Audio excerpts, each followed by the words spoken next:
Good morning आशीष। देखिए आशीष, कल मतलब शुरुआती फर्स्ट हाफ में 11 बजे के बाद जो हमने स्विंग हाई लगाया था लगभग 25,200 के आसपास, 11 बजे के आसपास ही कॉलाइटस ने एक स्ट्रॉन्ग ग्रिप ले ली थी। 11 बजे के आसपास ही मतलब आउटस्टैंडिंग वाइज 25,200 की स्ट्राइक पे 4 करोड़ के पार चला गया था, तो मुश्किल था उस जोन को पार करना। हम नीचे आए, लेकिन उपलब्धि क्या थी? आप 25,200 तक गए। उपलब्धि ये थी कि आपने पहले कॉलाइटस यानी 25,100 को तोड़ने के बाद, काटने के बाद, जब आप गिरे भी, कोलैप्स भी हुए, तो आपने 25,100 को वायलेट नहीं किया। That's good. दूसरी बात क्या है? एफआईएस की cash buying, not a trend. अभी भी ट्रेंड नहीं है, बट ये सुकून देती है थोड़ा सा। एंड मोर स्पेशली कल जो उनके इंडेक्स के स्टैट्स हैं उसमें जहां कवरिंग है 1,550 करोड़ रुपए की बाइंग और 8,000 कॉन्ट्रैक्ट शॉर्ट कवर किए, यानी almost in the third session of the series के तीसरे सेशन में उन्होंने इंडेक्स की शॉर्ट को कम किया, 8,000 कॉन्ट्रैक्ट कवर किए, 1,567 करोड़ रुपए का स्टॉक फ्यूचर बेचा, यहाँ पे 13,000 कॉन्ट्रैक्ट लॉन्ग भी काटे। लेकिन इंडेक्स की शॉर्ट थोड़ी सी रिड्यूस होकर अब करीब करीब 1,90,000 की ट्रेजेक्टरी में। इट्स स्टिल हाई मतलब, बट एक चीज़ है कि हाँ, थोड़ा सा उनके ऊपर कवरिंग का प्रेशर था। कैसे अप्रोच करें इस सेशन को? देखिए, जहां से हमने कल कर्व लिया 25,200, उसको कॉलाइटस ने यानी न्यूली कमेंस्ड वीकली कॉन्ट्रैक्ट ने फिर ग्रैब करके रखा है 25,200 को। 54 का आउटस्टैंडिंग वाई, और ये तीनों कॉलाइटस डोमिनेट कर रहे हैं 1.5 करोड़ के आउटस्टैंडिंग वाई के साथ।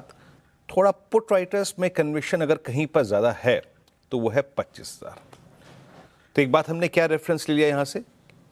कॉलाइटस का जोन शुरू होता है 25,200 से, ऑप्शन बेस फर्स्ट परसिस्ट करता है 25,000 पे। अब निफ्टी का चार्ट लेके आइए एक बार प्लीज। याद रखिएगा, पहली हमको जहन में दो चीजें रखनी है। ये तेजी शुरू हुई थी 20 डे को काटने के बाद।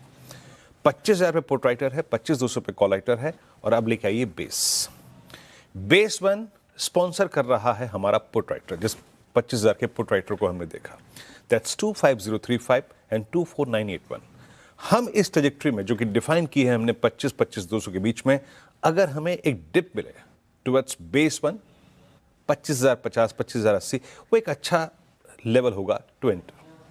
और एक मैं चीज और ड्रॉ कर देता हूं, लगे हाथ, जिसे हम कहते हैं कंट्रोल डिप, वो होगा बेस 1 के ऊपर। बट इन एनी केस, कोई न्यूज फ्लो, कोई घटनाक्रम, बैंक निफ्टी कोलैप्स हो रहा है, हमारा स्ट्रक्चर ये अप ट्रेंड तब तक कायम रहेगा जब तक हम बड़े बेस को होल्ड कर रहे हैं। और वहां पे क्या है? यहां पे 3 एवरेजेस अलाइंड हैं, राइजिंग 10, राइजिंग 50, राइजिंग 20। जब तक बेस 2 है हम शॉर्ट नहीं करेंगे, बाय ऑन डिप्स की अप्रोच पे काम करेंगे। But it's better to buy dips towards base 1, वो भी एक कंट्रोल डिप होगा। ऊपर की तरफ ट्रेड को चेक करेंगे RS1 के आसपास, वही क्लस्टर जो कि डिफिकल्ट है अभी क्रॉस करना, 25,171, 25,219। हाँ, 219 बाइसेक्ट हो तो निफ्टी प्रिपेयर करेगा अपने आप को 263, 289 और 313 के लिए। लेकिन उसके लिए बहुत जरूरी है कि निफ्टी बैंक थोड़ा सा जलवा अपना और दिखाए और उस ट्रेजेक्ट्री को पार करे जिसको ये कल नहीं कर पार। आपकी स्क्रीन पे कल हमारी बात क्या हुई थी? हम जैसे ही परसों का हाई क्रॉस करेंगे, निफ्टी बैंक को बाय करेंगे और ले जाके छोड़ देंगे 56,450 और 538 के जोन में बुक कर लेंगे, और वहीं से निफ्टी बैंक कोलैप्स हो गया। बट कोलैप्स होते हुए भी इसने अपने बेस को मेंटेन किया। बेस मतलब 56,000 का पुट राइटर। ये देखिए, कल 56,000 का पुट राइटर ओवरटेक कर गया 56,000 के आउटस्टैंडिंग वाई को। बट अभी भी याद रखिएगा 56,000 पे कॉल कंसंट्रेशन काफी ज्यादा है, इसके व्यू को बदलने में भी वक्त लगेगा। लेके आइए लेवल्स। बैंक निफ्टी में हम बेटर है कि डिप्स को बाय करें, कंसिडर करें, और वो है बेस 1। स्क्रीन पे लेके आइएगा। बेस 1 स्पॉन्सर्ड बाय 56,000 के पुट राइटर्स, 56,086 और 55,910।